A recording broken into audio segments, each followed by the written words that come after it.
Hello everyone, welcome back in মিষ্টি প্রেয়াস আনাদার্স mini blog. আশা করছি তোমরা সবাই খুব ভালো আছো আর আমরাও খুব ভালো আছি। আজকে শনিবার সকাল থেকে মিনি ব্লগটা স্টার্ট করলাম।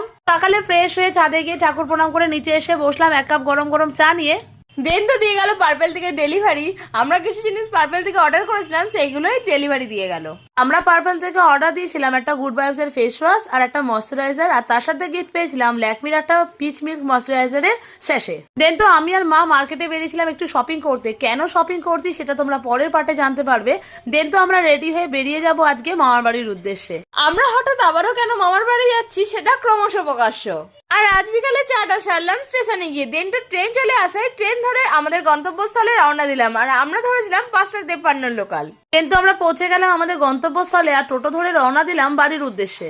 দেন তো বুড়িমাতলা ক্রস করে আমরা পৌঁছে গেলাম বাড়িতে। আর এদিকে তো এসে দেখি পি আমাদের জন্য ওয়েট করছে। এদিকে তো এসে দেখি মেজো মামা বানাচ্ছে সরস্বতী ঠাকুর। আর তোমাদেরকে তো আমরা আগেই দেখিয়েছিলাম যে মামা ঠাকুর বানায়। আজকের মতো এইটুকুই, দেখা হচ্ছে পরের পার্টে। Bye bye.